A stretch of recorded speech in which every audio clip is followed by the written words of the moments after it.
Welcome to my new lesson series. The goal of these lessons is simple.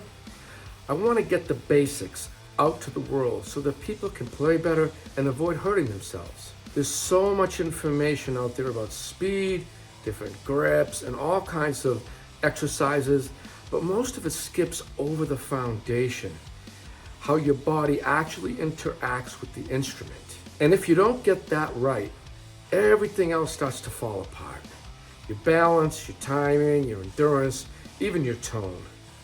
So that's where we're starting, with the fundamentals that make everything else work. I'm really excited for what we've got coming up, and I invite you to hit subscribe. Today I'm going to be going over the 5 most important things to get right with the kick drum or feet technique. And this is no matter what you play. Metal, jazz, Latin, or whatever. I'm also going to be giving you my number 1 exercise for getting the right muscles to fire with your kick drum technique. One which I've personally only ever given out at my in-person masterclasses or private lessons or in my Rhythm Knowledge Lab and its drumming community. This isn't about some magic exercise. It's about setup. You know, how to hit the kick drum without all the compromises that some approaches can force you to make. I'm going to show you a starting point for technique that works across all of the major genres and anything you could possibly think of with your feet. It's the most vital aspect of feet technique, and it leads to the most all-around technique, and even an adjustable one after you get comfortable with it. Let's say you hit your limit with something, well, you can tweak it. Honestly, it shouldn't need much tweaking. But once you understand it, then you can make those tweaks to suit what you're trying to accomplish. So when we're having trouble with anything from speed to stamina, or that we struggle with a lack of dynamic control, or timing, or our tone is weird, or anything like that, this exercise will absolutely help you. This is the same technique that I use to play all styles that I've used my whole career. From jazz to metal to contemporary or to whatever it might be, and with all the different bands that I've been in. All of those genres and bands demanded dynamics, and that's lacking with a lot of stuff today. So I'm gonna make sure I communicate the absolute basics to you and this wonderful starting point technique. So I'm gonna stick to the basics so that there are no assumptions and there's no stone left unturned, because there's a lot that can go wrong that we might not notice, and I know I don't notice at all either. In addition to that, this video goes a lot deeper, so you might want to see the whole thing and stick around. The first thing a lot of people usually talk about when it comes to foot technique are things like the use of the foot or ankle or leg or whatever, but the fact of the matter is all of this starts much higher up in the body. I'm talking about our core, because if our core isn't right, then the leg really can't move as freely as it could if it was right. This is why I have to talk about where we sit on the throne first, because sometimes it's suggested that we should sit where it's comfortable or natural, but this doesn't always work best. If you sit too low, that can lead to struggling with certain leg motions, whereas sitting too high can also do the same thing, and they both seem to have gaps in them. Some people say you should sit on the edge of the throne in the front, some on the back. But the thing is, what no one's talking about is that a lot of that advice is genre specific. So following that advice blindly can lead to a lot of flaws and things that just don't work with techniques that you would like to achieve and playing that you would like to be able to do. So what's the right way to sit? Well, again, I'm talking about foundation here, the basics. After all these years of teaching and playing, I would recommend that you sit further back on the stool. There's a lot more to this, in case that initially doesn't feel so comfortable, but you sit back on the stool because with what I'm going to say, it will allow the leg to work, again, very freely without many limits at all. Sometimes people think sitting back or sitting too high doesn't get you the power that you need. But I'll show you how you can get plenty of power sitting further back on the stool. The next thing is seat height.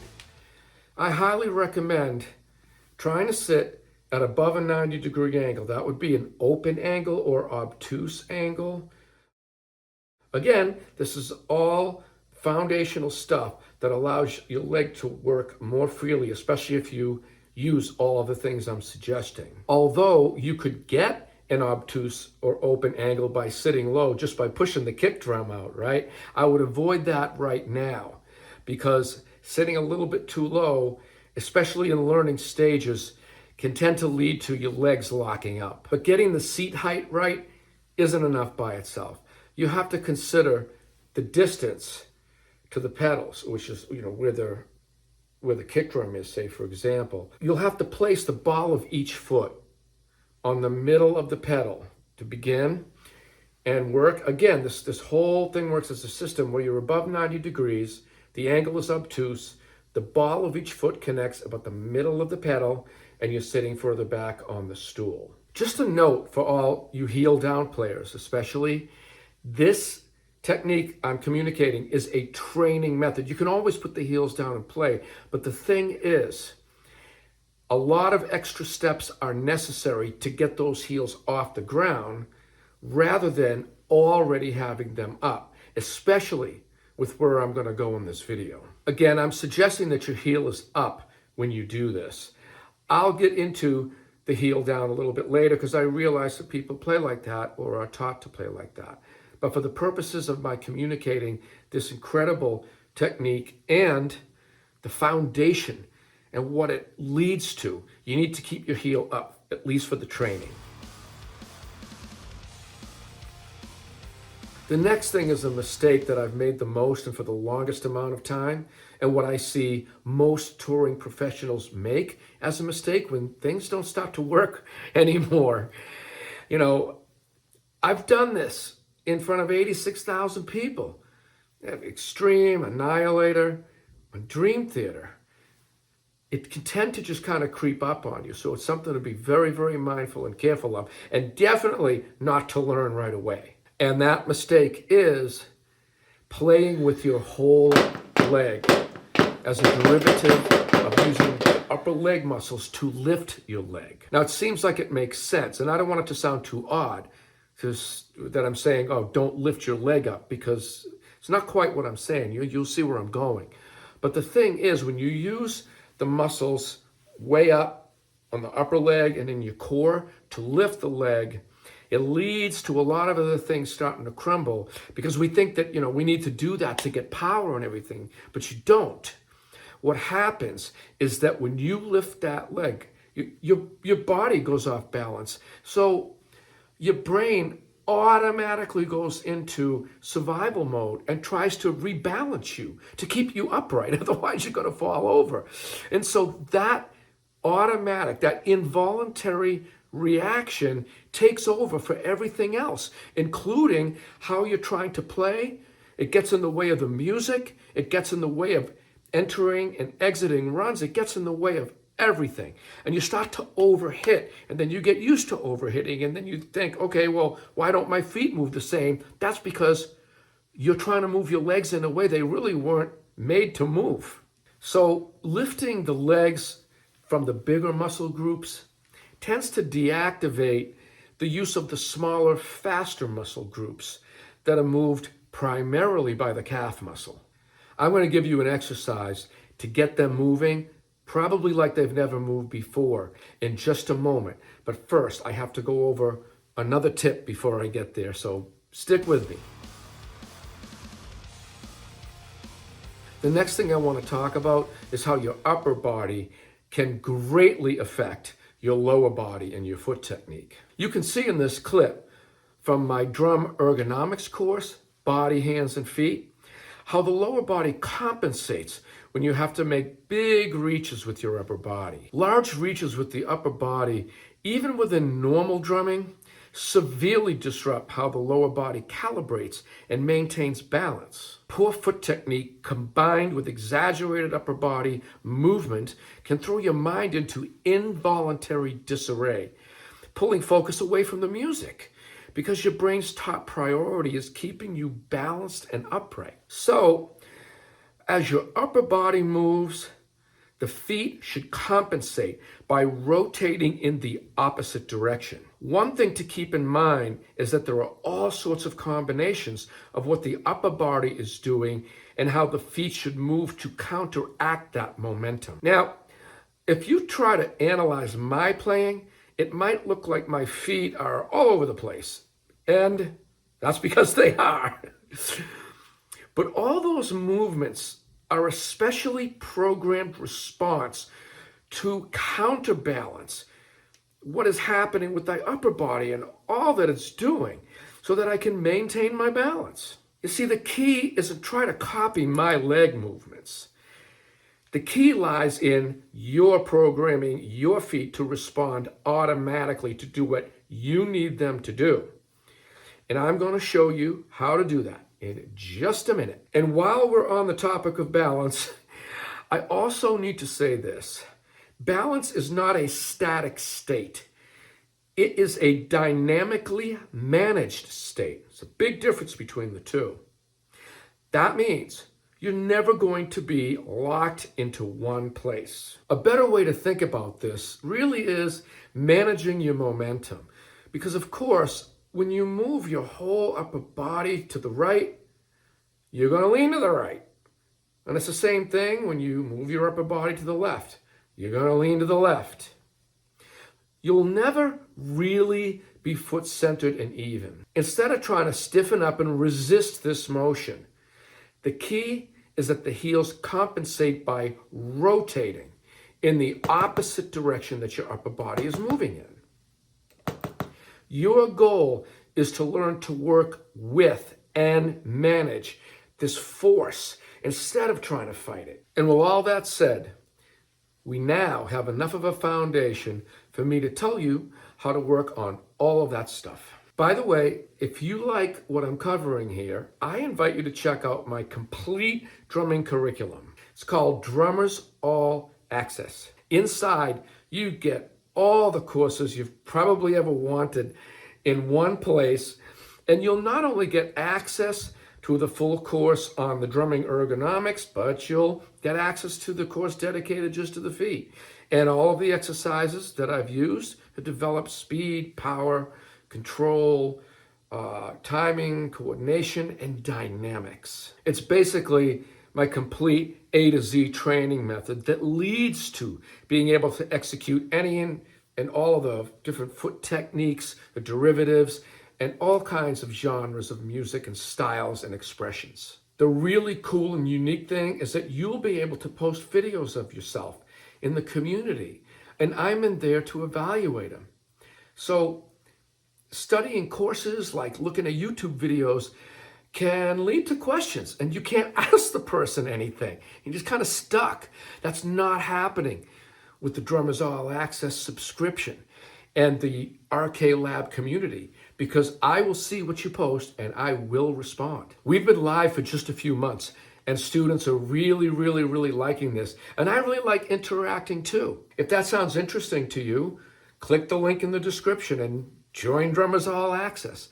Or you can just go to MikeMangini.com/courses. Now that you understand a bit more about where to sit, how far to sit from the pedals, where your feet should go on the pedals, and how your upper body affects your lower body, I can finally talk about that exercise that I mentioned earlier. This is one of my most effective exercises for anybody that's ever even tried it. And it's one that I only teach in my private lessons, live or online, or my masterclasses, or in the RK Lab community. Even if you're an advanced player, this is really going to help you work on your balance, your timing, and your hitting power.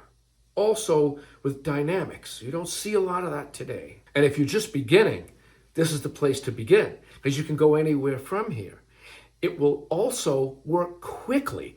I mean, nothing motivates more than results. But when you start to see your feet do things like maybe they shouldn't be doing only after a couple of weeks, because some people struggle for decades, those results are going to motivate you more than anything, and you're going to know that this is the right thing to do. And it's going to be cool that it will serve as an example for anything that's the right thing to do, because it works, as opposed to repeating the same thing over and over that doesn't work. I literally discovered this technique when I was on break from a tour. And I was tired, banged up, fatigued mentally and physically. So I started playing Madden football. And I felt a little guilty. So I moved my feet on the ground. But what I did is played with my heels in a specific way that I'll talk about soon. Ultimately, a bunch of weeks went by and I realized I was hitting tempos with my feet and no pedals that I have struggled with my whole life. These aren't the necessarily most fast tempos and certainly not the slow ones. They're the intermediate ones where the techniques can crisscross, and they're the ones in the middle that are just so difficult to get right. I, like so many of my peers, struggle with 160 beats a minute or 165 beats a minute because that is a transition tempo for technique, for the upper leg to the lower. And the thing is, when you struggle with something like that, then all of a sudden it goes away by practicing something and you're playing at 190 or 200 beats a minute. You don't even need pedals. Your feet are doing it, not your whole leg, but your lower legs. It's pretty amazing. One extra cool thing is you can practice this at work under your desk without bothering your coworkers. Probably. I simply call this exercise lateral motion because that's what it is. And it's going to help you work on a bunch of things. First, I'll explain and demo the exercise, and then I'll tell you a little bit more about why it works.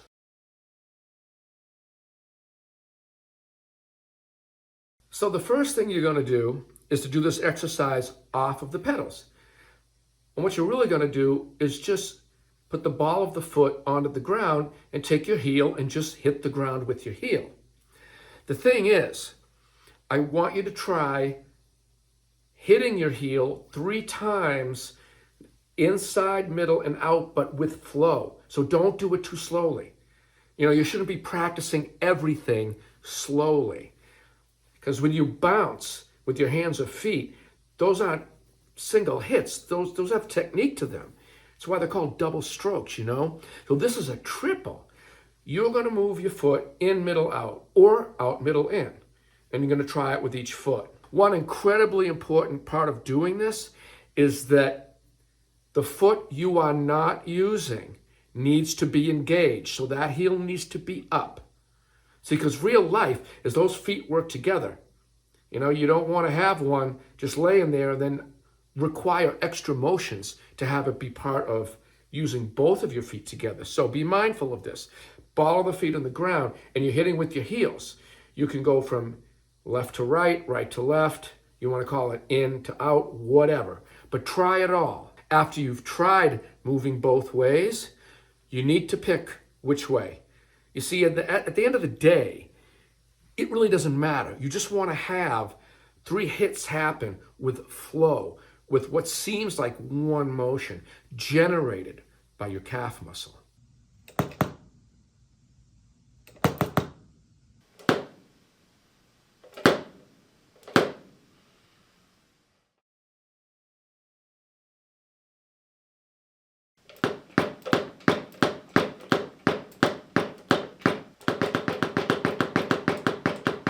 One interesting thing is that you might want to pick your foot up, the ball of your foot, and tap it on the ground just to get a sound.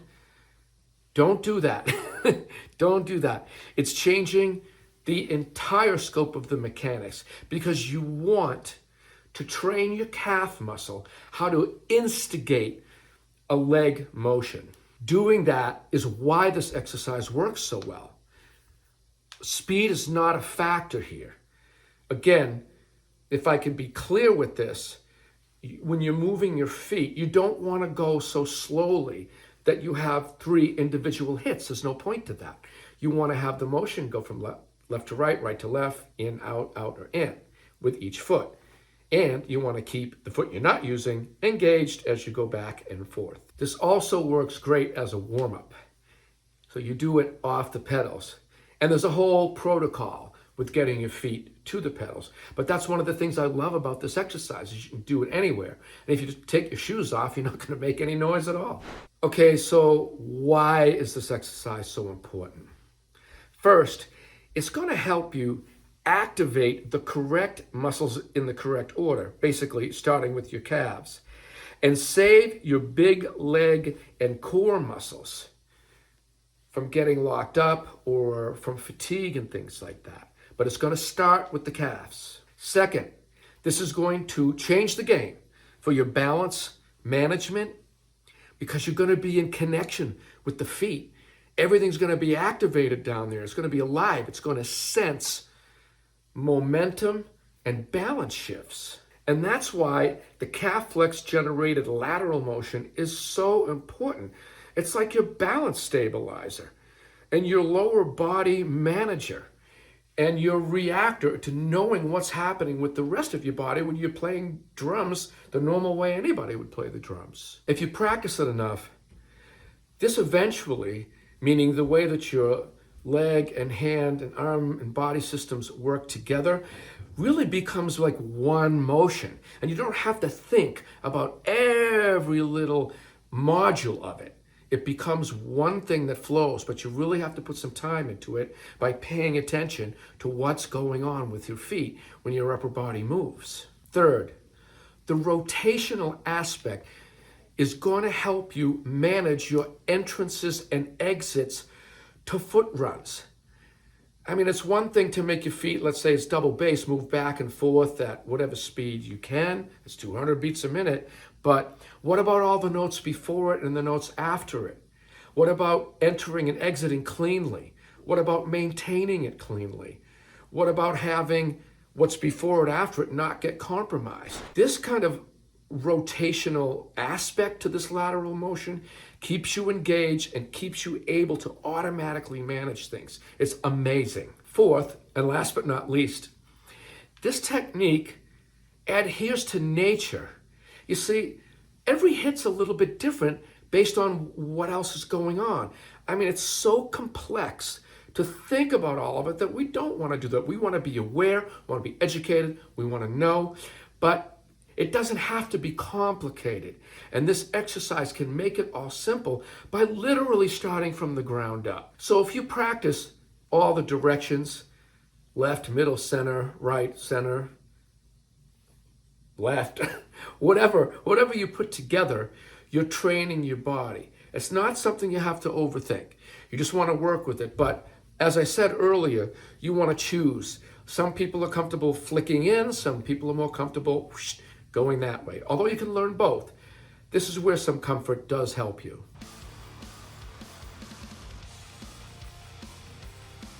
Now I'll talk about some caveats to this exercise, and that's a good word. Look it up. So first, if you're a beginner, or even if you're just new to multi-foot pedal playing, I still want you to practice doing all the 3 hits in one fluid motion. This is because if you just practice doing one hit at a time, you'll likely end up practicing overhitting. The one thing we're trying to avoid, the one thing that's detrimental to just about everything, is that one big leg motion generated by these big muscles. Now, even if your playing is mostly single hits, again, this approach dramatically helps your entrance and exit managements from whatever figure that you're playing. I also want to clarify which way the feet should move depending on how your upper body is moving. Again, if you're moving to the right, the heel should move to the left. If you're moving to the left, the heel should move to the right. And if you're in the center, which we really are never perfectly in the center, but if we're playing and you can't tell which side you're leaning towards, and you don't want to take the time to do it anyway, you want your feet to automatically adjust, things can get complex. So you have to let your feet do what they do to compensate, because it might look weird, like why is one out and one in? That's because that's what they need to do if you've trained them. They won't know to do this. There won't be an automatic reaction if you don't train. So I really want to hit the point home to train with these 3 notes. And it's off the pedals. still. I just want to add a quick little bit about going from off the pedals to on the pedals. When you're off the pedals, you can practice what's going to happen when you do get on the pedals by you're pressing the ball of your foot into the ground and pushing off the back of the stool and just forming a connection between the ground and the stool. It's kind of like an electrical current or something, right? Because when you move your heels and you bang them off the floor as the ball of the foot is into the floor, that's the feeling you want when you get on the pedals, except that instead of a floor, the spring tension is going to serve to hold that ball of foot in place. So your spring tension should be at least moderate, like right in the middle, and that'll help you make that transition. Another thing you'll notice when you get to the kit is that a lot of times, in fact mostly, one foot acts as an anchor for the other, and you can tend to just let it sit there, which disconnects it. In other words, you should always have your heel up a little bit and the calf engaged while you are learning this training method. Again, this is a training method. You can make all the adjustments you want and make the changes that you want when you want to or when you need to. But for now, really, to get in this mindset to absorb everything I'm trying to communicate, you want to keep those feet engaged, even when one foot seems to be acting as an anchor for the other. And when you're doing double bass stuff, well, there are shifts occurring with the balance. Here's an example of how subtle and fast those shifts can be.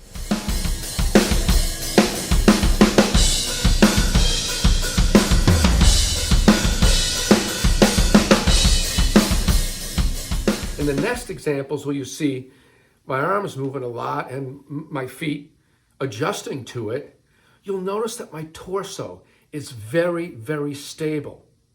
This is because of the engagement with my feet and the use of the calf muscles and their engagement and the amount that I'm flexing them to keep them managing my balance. The result of all this isn't just that our timing gets really, really, really solid, but it's about the striking, because your body's in a position to be able to muscularly act more freely and strike the drums, either a lot harder or with a lot more dynamics and control, especially at the very, very, very, very lightest and softest levels, because that can throw you off too. It's wild. It's a pretty interesting thing. But the great derivative of this is not just the timing, but it's the way that you strike. You'll notice in the clips that when someone's moving at a faster tempo, the motions can tend to shrink, almost sometimes like they're not there at all. But they're very, very, very, very subtle, and they're always there. They're just sometimes difficult to notice. And again, you aren't forcing this. This is automatically happening after training. But that's what happens. The lateral motions can tend to shrink. Now let's talk about some genre-specific adaptations where we want to understand what's happening to our bodies, and you want to understand and know how to modify a technique to adapt to different musical styles. One interesting genre relating to the technique that I'm communicating to you is jazz. I played it for many, many, many years and competed. You should actually check out my bio if you never have. I have quite a history of it when I was younger. And there was always a thing with the heel down playing and being told to play with heel down. I understand it. I get it. Feathering the kick and you're anchored, and it's not a lot of double bass stuff, so when do you need to have that heel up? Often playing multiple hits, because to get the feet from a heel down to a heel up takes extra work. That's why I just don't bother putting myself in that position. My calves are always engaged. But what you can learn for an adaptation is how to quickly generate a leg motion with maybe multiple hits from the calf muscle. And so you don't, again, use your bigger leg muscles to lift the leg and cause extra motions, because that can throw off your timing and your finesse and all that control that you need to play jazz correctly. Let's just say you're playing any style, and if you're a righty, your left leg almost becomes like a giant prosciutto hanging in an Italian auto grill, a big piece of ham, just, just there, just dead. Um, well, to get that thing to move takes extra motions, which can, again, throw off your body, throw off your timing, require thought. And if you're not thinking, well, then who knows what can happen just by moving that leg. But if you look at me, I lose my balance. So you want to avoid that if you can by keeping that calf muscle engaged or being able to engage it quickly.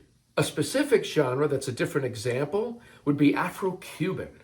Now, if you're an Afro-Cuban player and you're a righty, okay, your foot's on the kick drum there, you could have another pedal off to the side. But with your left foot, typically, you'll have a jam block in addition to the hi-hat. You might have a cowbell also, so 3 pedals. You also might have a slave pedal for the kick drum. So there might be 4 pedals over there, or 3, very, very often. Now, to move your left foot between those pedals, that movement should not be generated by the upper leg muscles and the core because it throws your balance off.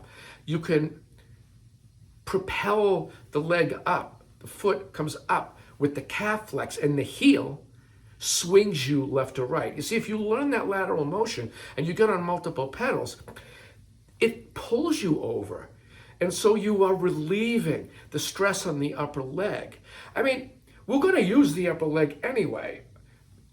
I never said, and I'm not going to say, not to use it at all, but I am saying to avoid a specific way that we do lift the leg by only using these bigger muscles up here like that because of what it does to our bodies. So if you're playing Afro-Cuban, you want to be able to move that foot smoothly. And you can see players that are successful at it, they are generating the motion from their heel. It is that lateral motion that's the key to moving around those multiple pedals. Before I go, I have a pretty basic, incredible tip that I wish I knew, which is how to secure the pedals. Well, I use Velcro. So you want to have a drum rug that the Velcro could stick on. Gaff tape can tend to get duct tape. It gets sticky. It gets all over the stuff. I'm going to get to what to do with that, but the Velcro is the primary choice. And the way that I do it is I secure the spur of the kick drum, both spurs, by making a kind of U-bolt, a U, around the spur, pulling it back towards me.